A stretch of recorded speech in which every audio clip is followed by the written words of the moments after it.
drifting in from the ocean, whispering through the lush, green mountain crags, a misty blanket envelops the morning. For those among these mountains, just awaking to a new day, this is Palawano, a home in the clouds.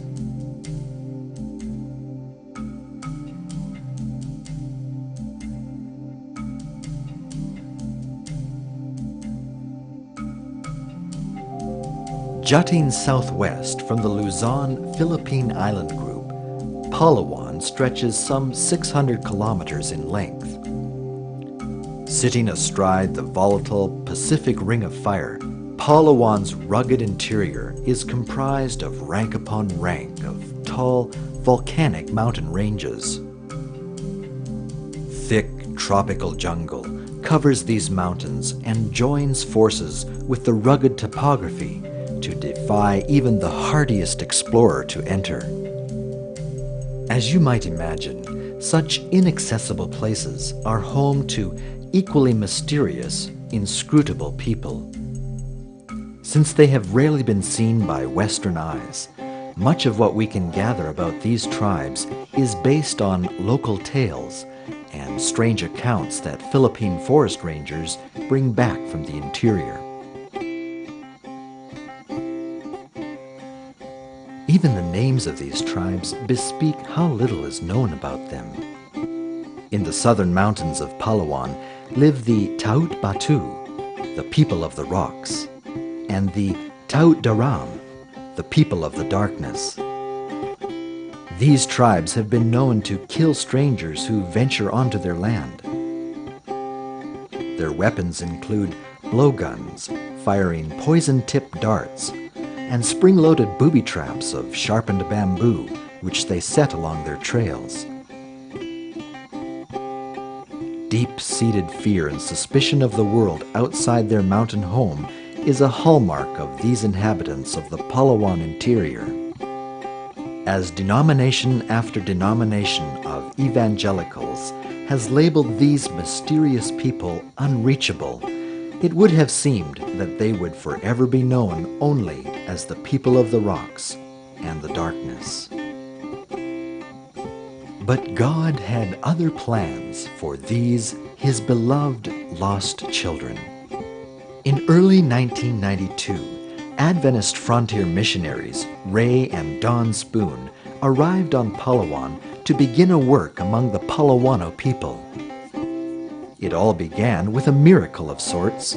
A Palawano chief by the name of Taktarik invited Adventist Frontier Missions to send a missionary family to his tiny village called Kamantian. Such an invitation, coming from a people so suspicious of outsiders, was unprecedented. Some of the most difficult things for me in the mountains was, and as far as reaching the Palawano people, was probably their location, just how far they were in the mountains, and the mountains that we have to travel through to get to these people are like, we call them mountain goat trails, because that's what they are. You needed a mountain goat to get into them. When we first came over that last hill, as we dropped down into the Palawano Valley, you see the villages, the little huts spread out down across the ridges, and along the mountainside. It's just, this is exciting. This is where we're going to be, for the next how many years. It was just an awesome feeling, just to look down over those people. What a neat place to live, up in the mountains, no highways, no traffic signs, not a lot of noise. As we entered the first group of houses there, I think the thing that really struck me the most was how utterly poor they were. And they didn't have anything. If you had 2 cooking pots, you were considered rich, or enough clothes to wash one pair and dry another pair on the bush, you're considered rich. When we first arrived in Kamantian, we had kind of a mixed reaction from the people. We knew that the chief and the elders of the village wanted us there. They had invited AFM to come in and establish a work there. primarily for education, medicines, and learning about God. What we didn't know was the majority of the people were very fearful of outsiders coming in. When we first arrived, the people, you know, they were cool towards us, accepting but cool, you know, kept their distance. And we were big curiosities, you know. Everyone came around to see how the Americans ate, how they cooked. We did everything weird to them. We ate weird food and slept in weird beds. When we first arrived, our language, we had hardly any Palawano, and we did a lot of pointing and gesturing and, you know, getting the main words until we could finally start to talk. And of course, medical needs are always up front. Somebody's got sores, you know, oozing down their leg, and the flies are in it, and it's hard to sit back and not do anything. And so the first thing I started doing was, you know, treating sores. When they realized that I knew how to take care of sick people, then they started bringing more and more difficult things. And so our ministry there started through medical work. It really brought them close to us and opened their hearts to us. We have a boy here. He woke up last night with swelling, subdural swelling on his whole head with a severe headache. This morning the swelling has gone down. It's like edema. It's pitting when you press on it. And it seems to be now concentrating on one side of his head, above his, on his forehead and on his right side of his head, in front of his ear. We need some advice, over. No history of injury or head injury, or rather he must bump his head, so hard object, over. We started building friendships, but after a while we noticed that people started moving away and not coming. And we heard little rumors when people would come by that so-and-so has moved over to the next ridge over there, you know, across the mountain. And his family joined him there, and so-and-so went with them. And pretty soon we felt this division happening. The chief had this big meeting, and he brought all the men together. The men are the ones that make the decisions like that. And just they hashed it out right in our yard under the mango tree. And they talked, you know, they've come here. We've invited these people here to come and help us. You know, how come you guys are having a problem with them, he said.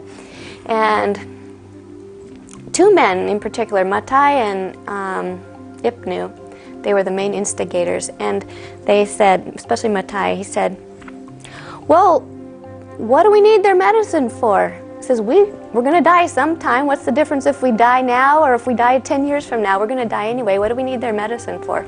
And so about teaching about God, they said, oh, we have the ancestors, you know, whatever they taught us is good enough for us, good enough for our children. So the chief was heartbroken because he really wanted us there. And, you know, it was a group decision and he couldn't change that. But the people were kind enough, and they did say, well, you know, since we invited you, we're not going to make you leave, but we just don't want anything you have to offer. You can stay here, though. And the chief went away that afternoon, and he just cried. He says, I don't know what's wrong with my people. We were pretty discouraged, too. And we prayed that night. We just said, Lord, is this our sign? We felt that this was the right we know that this is the right people. You have led us to these people, but is this the right village? Is this the right people, part of the mountains? It's around 5:30 in the morning. Matai and the vice chief were at our front door. He said, well, you know, after yesterday, I just couldn't sleep all night. I just tossed this way and that way, and I just turned, and I wasn't comfortable, and I just couldn't sleep all night. And the only thing I could think of that just kept running through my head was that I've been wrong. I was wrong what I said yesterday. So he asked us, you know, to forgive him, that he was wrong, and he took our hands, and he made a motion to, you know, rub across the top of his head is one of their signs of their being repenting and asking us forgiveness. And so we felt that was a big answer to prayer. God wanted us specifically with this people. As the Spoon family drew closer to the hearts and lives of the Palawano people, they soon realized that there was more work to be done than they could handle alone. So in 1995, Pastor Kent and Leonda George, along with their 4 children, joined the Spoon family in Kamantian. When I first arrived in Kamantian, my very first reaction was just to be thankful I had arrived as I collapsed on Don and Ray's porch and just sat there soaking up the people that came by to watch us and to look at us. Of course, I couldn't understand a word they were saying, but we could smile and we could let them know that we were friendly in that way. I remember when I got into the mountains, hiked that 3 hours in, and saw where the thing was and what it was like. I sort of stopped, said, am I going to be able to survive under these conditions? And I suppose our initial hopes and goals was survival. Like a house to live in and how to get food. Your more long-term goals, once you get in there, is to reach out to these people. They have nothing. The children are always around. They love to be with you. They don't get a lot of affection at home. From the time they're 2, they aren't held and coddled. And they come to us for that. And it's been fun. And it's been in the last few months that I have found out that several of them call me Mom. In developing our literacy program, we felt it was important not only to develop a reading and writing program, but also to include math skills and expand their worldview a little bit, because they thought their island was the only island in the whole world, the only land in the whole world, and it was rocking on the water. That's what caused the waves. Of course, we wanted to use it as an evangelism tool as well, so we included Bible and Bible teaching. And we used the Bible as a textbook at a certain point, when they could read a little bit. Anybody who learned to read got a Bible. They don't have very much to read in Palawano language. They have a Bible and not even a dictionary yet, just a little phrase book. And when they learned to read, they just started pouring through the Bible. They've been coming to Sabbath school, but they said, Auntie Dawn, when you taught us how to read, that's when the stories that you've been telling us really started to mean something to us. The results of having a school program for the children it's been like turning a light on in a dark room. Their minds just opened up. The Palawano people as a whole, the Palawano group, is considered unevangelizable because they are just so resistant to change. All the evangelical people, it's in a book, we've read it, it's all the indigenous people in the Philippines. So these people are next to impossible to win to Christ because of their resistance to change and stuff. So we really were taking on a big challenge. Their religion is animism, which is stories passed from father to son. They have a creation story, they have a story of the flood, but they believe in the spirits. Everywhere you look, there's a spirit. In that tree, there's a spirit. In the river, there's a spirit. In that whirlpool, there's a spirit. And they live a life of knowing that they need to keep the spirits happy, but never quite sure exactly how to make them happy. And anytime something goes wrong, it is always because they've offended the spirits in some way. Spiritism is very much a part of the Palawano mindset, to say nothing of their religion. The way they look at the world is through the eyes of fear, that they're going to upset a spirit through doing the wrong thing. And it may be as simple as walking past the tree where your mother's buried. You just don't do that if you don't want some dire consequences. She may get mad, so mad at you that she'll come and eat you. And that's a scary prospect to a child. And they will definitely choose to not take that route, and they'll go a different route. are spirits and they manifest themselves. You know, there's the stories they tell about La Paz, which is supposedly a skeleton who roams around through the jungle and eats people. And you know, you talk to people and everybody's heard of La Paz, and they even tell of people who've met La Paz. But the interesting thing to me is when they were talking about La Paz, they said, you know, ever since the missionaries came to Camantian, nobody has ever seen La Paz. We've had 2 girls were hiking the trail at night and they heard undudes, which are spirits, and they were very frightened. They're Christian girls, and they knew that Jesus was stronger than those undudes. They were still scared, and it gave us a real opportunity to teach them, you know, about the power of Jesus in Jesus' name. And that's what they've used. They sing songs about Jesus when they're confronted with the spirits, and they're finding freedom through that. But one day, Michelle Kelch and Michelle was our student missionary, she and I were invited to what they called a basket dance. We were elated. We said, wow, this is cool. We're going to be the first ones to see this special dance. They do them at night, so we, you know, just before dark, we made our way down to Ugil's house, and they had this large basket. They took the basket outside. This one particular woman who was holding this basket dance took this basket outside and used her incense that they have and called the spirit, the kundu spirit, into the basket. And then she started playing her little kujapi. As she was playing, it looked like they started, you know, moving the basket up and down, up and down. And we thought, wow, this is kind of interesting, you know, sort of boring. All it does is they just dance this basket up and down, up and down.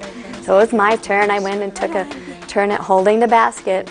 And I didn't know what to do. I'd never seen this done, so I didn't know what I was supposed to do. So I said, well, I'll just follow Ugil on the other side. And I was watching Ugil carefully so I would know right when to move the basket. And before she started moving her hand, the basket started moving. I mean, all of its own accord, it was rocking. And then Ugil pulled it tight, and it was rocking so hard it was moving our hands up around, you know. And I said, oh my, I think we're in for trouble here. We got into some sort of a spirit dance. Michelle and I decided it was time for us to leave, and we left the compound where their homes were, and we just stopped in the trail and we said, Lord, help us. You know, we just realized at that point, this is how deep these people are into spirit. I mean, every part of their life wraps around the spirits. You know, they just control everything. And that's when we realized how extensive our teaching and our work needed to be. The neat thing about Christianity is that although they live in fear of the spirits, the neatest thing about Christianity is you come and you say there is somebody stronger than the spirits. You can't say there are not spirits out there, because there are spirits out there and they manifest themselves, and those spirits have power. But the really neat thing is that Jesus is stronger than all the spirits. Faced with many challenges and struggles, the AFM missionaries found themselves often gathering on a special rock for prayer. Here they asked God for guidance, strength, wisdom, and understanding. They also prayed for the people. People like Mingoy. Mingoy had been coming faithfully to the Bible studies, but then suddenly had stopped. Instead, Mingoy had gone up into the mountains to collect bagtik, a tree resin that the Palawano people sell in the lowlands. Afraid that Mingoy might lose interest in learning about God, the missionaries prayed for him. The next day, Mingoy came running to the village with a wonderful story.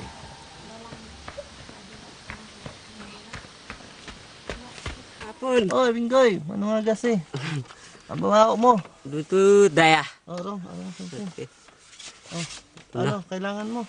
Kuan dyan, doon ka ako napan. Sige, maglakad tayo, sabi niya. Sunday, I'm sorry I did not come to the Bible study. Yesterday, I went up to the mountain with my wife and children to collect bagtik. But last night, as I lay sleeping in my hut, a wonderful thing happened to me.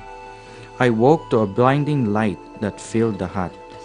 A man in white clothes with dazzling white hair, as white as his beard, was standing in the room. Angels were all around him. He asked me, "Why aren't you attending your Bible study, Mingoy?"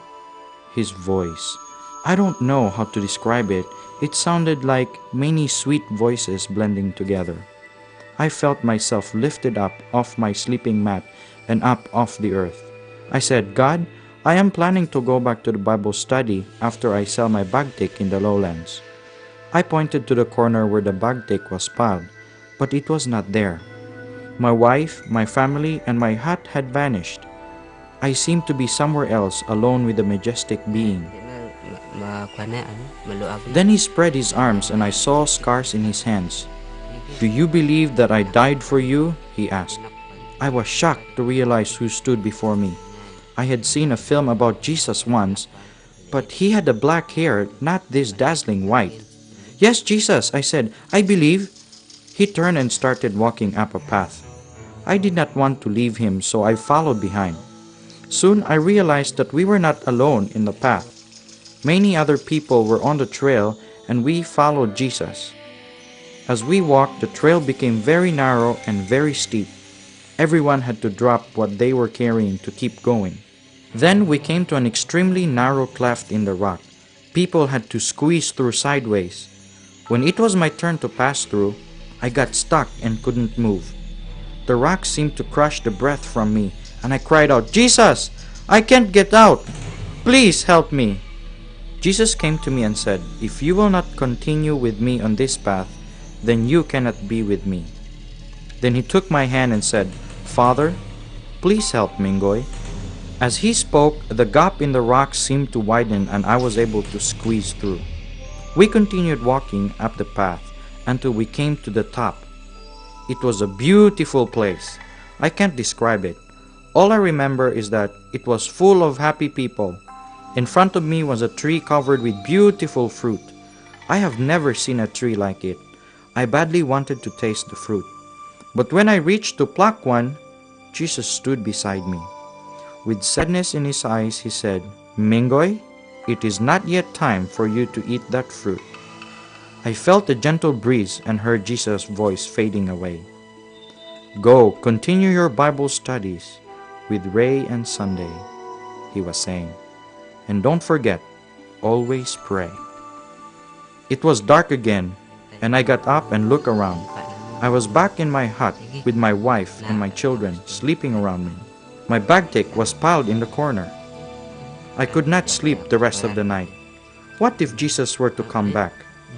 As soon as I could this morning, I came to study with you. I guess my greatest heart's desire is that we are able to so instill in the Palawano heart and mind the full scope of the gospel that they'll never forget it. I think one of the greatest needs of our project from this point on is to equip them in a real way to reach their people, their own people. If we had Palawano missionaries going to these other places and teaching Palawano to Palawano, we would see great things happen. And so I think one of the biggest things we could do for them and for the project in general, for reaching them for Christ, is equipping them to reach each other. I feel that it's very important that the Palawano people be reached with the gospel of Jesus, because they are such a special people that if there was no representative from their group in heaven, there would be a definite piece missing. And I believe that God wills that they be there. The greatest need is for the Palawanos all throughout the mountains to know Jesus. Just before we came home on furlough, my son and I and several of the Palawanos and Caleb Duckett climbed Montalingahan, the highest mountain on Palawan, because we lived down in Kamantian, which is low. We wanted to get up where we could see those mountains, see what was really out there. And as I stood on the top of Montalingahan at 7,000 feet, I looked out over those hundreds of square miles of jungle that nobody had ever been in. I mean, other than Palawanos, nobody had ventured into those mountains. And I looked down at Kamantian, where our church was, and it looked like a small little postage stamp compared to the vastness of that area. And I thought, what a job. I felt like David Livingstone when he said he saw the smoke of 1,000 fires where the name of Jesus had never been heard. And I look out there and I think of all those areas where people are living and dying and they've never heard of Jesus. In the Bible it says, you fed me, you clothed me, you visited me. And it says, when you did this to the least of these, my brethren, you did it unto me. And the Palawano people are certainly the least of these, my brethren. I find that as we go and we live with the Palawano people, it gives a totally new perspective on life. The perspective of living life, to be comfortable, to have a nice house, to have a nice car, to fit in, loses its meaning. There is a purpose in life. There's a reason for living. There's a fact that what you are doing is making a difference, not just right now, but throughout eternity.